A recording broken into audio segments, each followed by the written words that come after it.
Assalamualaikum warahmatullahi wabarakatuh. Selamat pagi anak-anak. Gimana kabarnya hari ini?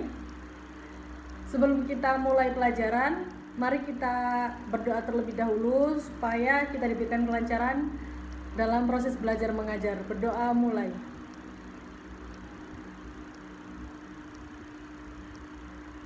Selesai. Gimana kabarnya? Sehat semua? Kita absen dulu ya. Ibu panggil satu-satu. Karena sekarang sudah ibu absen semua, sekarang ibu mau nanya, ada yang tahu nggak apa itu kalor? Ada yang bisa menyebutkan contoh penerapan kalor dalam kehidupan sehari-hari? Baik, terima kasih anak-anak. Selanjutnya ibu akan menerangkan lebih lanjut materi tentang kalor.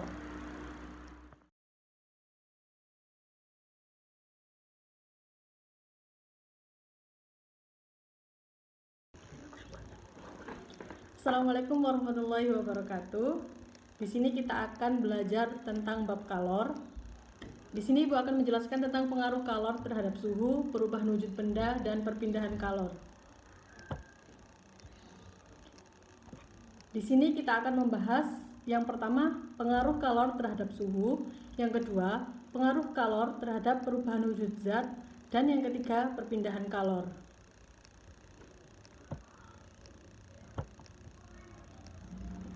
Sebelum membahas lebih dalam, harusnya kita tahu apa sih itu kalor. Jadi kalor itu adalah bentuk energi yang dapat berpindah dari satu benda ke benda yang lain karena adanya perubahan suhu.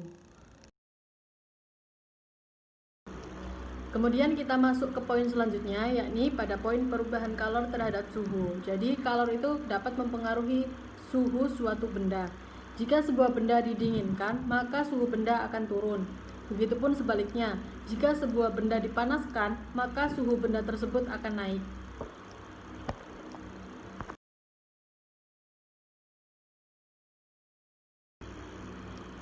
Kemudian kita masuk ke poin selanjutnya, yakni perubahan kalor terhadap wujud zat. Seperti yang biasa kita temui dalam kehidupan sehari-hari, ada peristiwa membeku, yakni proses di mana cairan berubah menjadi padatan.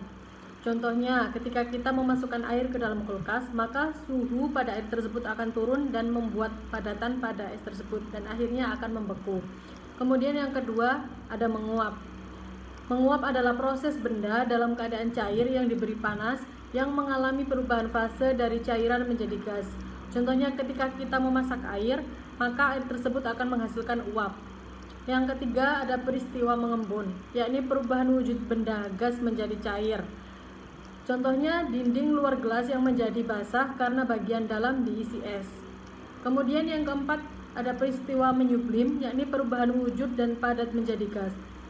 Kita bisa ambil contoh pada kapur barus yang ada di lemari maupun ada di kamar mandi. Lama-kelamaan kapur barus akan mengurai dan menjadi gas. Maka kapur barus tersebut akan mengecil-mengecil dan akhirnya habis.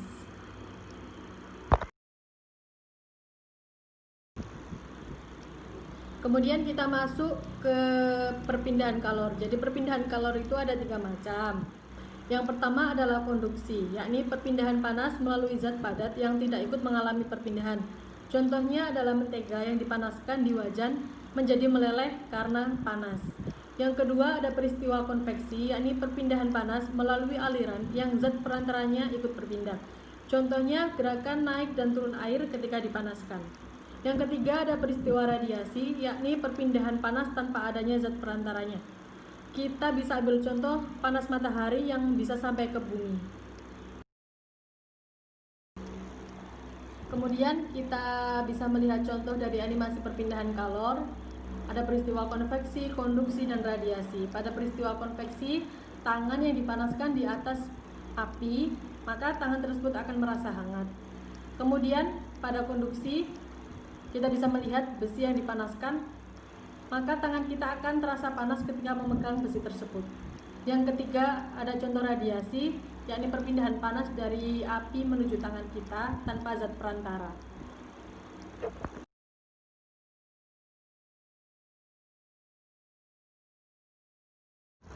Berikut adalah contoh perpindahan secara konduksi.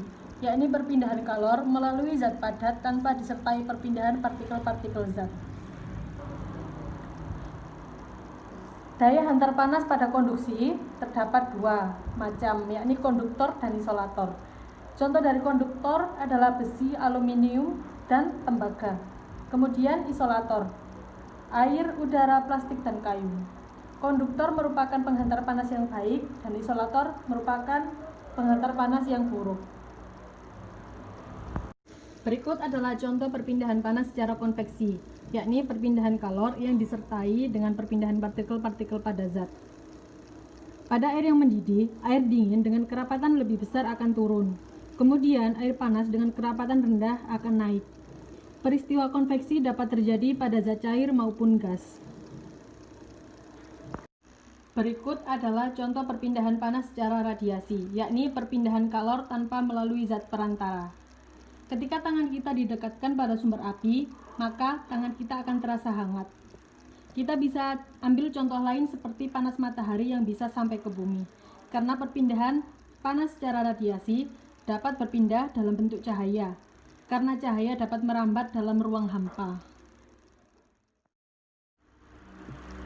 Gimana anak-anak, sudah paham materi yang Ibu sampaikan?